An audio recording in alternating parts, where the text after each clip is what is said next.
नमस्कार। अक्सर सुना है कि ईमानदारी का फल मीठा होता है, पर क्या ये बात सच है? क्या हमेशा ऐसा होता है? चलिए आज इसी गहरे सवाल का जवाब ढूंढते हैं एक बहुत ही पुरानी कहानी के जरिए। कहानी का नाम है ईमानदारी का फल। तो सवाल ये है कि भाई एक खोई हुई कुल्हाड़ी तीन कैसे बन सकती है? सुनने में थोड़ा अजीब लगता है ना। मतलब एक मामूली सी लोहे की कुल्हाड़ी गुम हो जाए और वो सोने चांदी की कुल्हाड़ियों के साथ तीन बन जाए। ये कोई पहेली नहीं है, बल्कि एक ऐसी कहानी की सीख है जो हमें ईमानदारी के असली मतलब के बारे में बहुत कुछ सिखाती है। तो चलिए कहानी शुरू करते हैं। कहानी की शुरुआत होती है एक जंगल से और हमारे हीरो से, एक बहुत ही सीधा साधा ईमानदार लकड़हारा, जिसकी जिंदगी आप देखिए बहुत जल्द एक ऐसा मोड़ लेने वाली थी जिसकी उसने कल्पना भी नहीं की थी। तो मिलते हैं रवि से। रवि जो एक छोटे से गांव में रहता था। अब देखिए वो गरीब जरूर था, लेकिन उसकी ईमानदारी के चर्चे अरे पूरे गांव में थे। उसकी जिंदगी बहुत सीधी साधी थी। रोज जंगल जाना, लकड़ियां काटना और बस उन्हें बेचकर अपना गुजारा करना। रवि की जिंदगी अपनी रोज की रफ्तार से चल रही थी, लेकिन जैसा होता है ना, एक दिन कुछ ऐसा हुआ जिसने सब कुछ बदल दिया।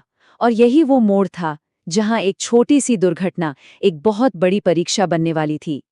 तो हुआ यूं कि एक दिन रवि नदी किनारे पेड़ काट रहा था और अचानक उसके हाथ से कुल्हाड़ी फिसली और सीधा नदी के गहरे पानी में जा गिरी। सोचिए उसकी हालत। वो बुरी तरह घबरा गया। अरे नहीं, मेरी कुल्हाड़ी पानी में गिर गई, अब मैं क्या करूंगा? और ये समझना जरूरी है, ये सिर्फ एक औजार का खोना नहीं था, ये तो उसकी रोजी रोटी का सवाल था। और जब रवि बेचारा अपनी किस्मत पर आंसू बहा रहा था, ठीक उसी वक्त एक चमत्कार हुआ। नदी के शांत पानी से अचानक एक देवता प्रकट हुए। उन्होंने रवि से पूछा, क्या हुआ बेटा, तुम इतने परेशान क्यों लग रहे हो? पर यह कोई मामूली सवाल नहीं था। यहीं से तो असली परीक्षा शुरू हुई थी। अब जो होने वाला था ना, वो सिर्फ रवि की खोई हुई कुल्हाड़ी लौटाने के बारे में नहीं था। नहीं, ये उसके चरित्र की, उसकी नीयत की सबसे बड़ी परीक्षा थी। और सवाल एक ही था, क्या लालच सच्चाई पर भारी पड़ेगा? जरा सोच कर देखिए, देवता पानी में डुबकी लगाते हैं और बाहर क्या निकलता है? एक ऐसी कुल्हाड़ी जो सूरज की तरह चमक रही थी, सोने की। और वो रवि को दिखाकर पूछते हैं, क्या ये तुम्हारी है? अब एक गरीब लकड़हारे के लिए ये सिर्फ एक कुल्हाड़ी नहीं थी, ये तो पूरी जिंदगी बदल देने वाला खजाना था। लेकिन रवि ने एक पल की भी देरी नहीं की।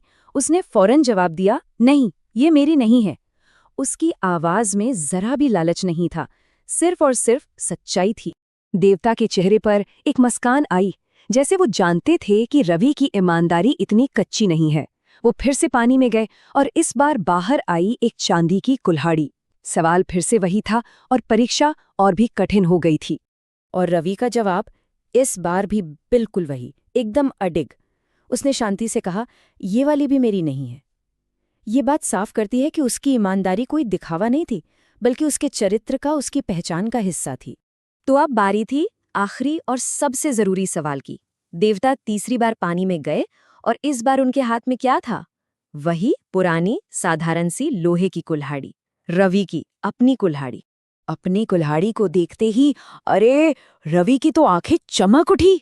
वो खुशी से चिल्लाया, हाँ हाँ, यही तो है मेरी कुल्हाड़ी। और सच कहूं तो यही इस कहानी का सबसे खूबसूरत पल है। उसकी खुशी सोने या चांदी की चमक देखकर नहीं हुई, बल्कि अपनी मेहनत की कमाई, अपनी असली चीज को वापस पाकर हुई। और कहते हैं ना, जब ईमानदारी किसी परीक्षा में पास होती है तो उसे उसका फल जरूर मिलता है। रवि की इस अटूट सच्चाई को भी अब उसका इनाम मिलने वाला था। तो कहानी की शुरुआत में जो एक कुल्हाड़ी खो गई थी, अब वो 1 से 3 हो चुकी थी। सही सुना, कुल 3 कुल्हाड़ियां। लेकिन सवाल यह है कि आखिर कैसे? असल में देवता रवि की जबरदस्त ईमानदारी से इतने खुश हुए कि उन्होंने कहा, तुम्हारी सच्चाई ने मेरा दिल जीत लिया है। इनाम के तौर पर ये तीनों कुल्हाड़ियां अब तुम्हारी हैं। और बस इस तरह रवि को ना सिर्फ अपनी मेहनत का औजार वापस मिला, बल्कि उसकी ईमानदारी ने उसे वो भी दिला दिया जिसका उसने कभी लालच ही नहीं किया था।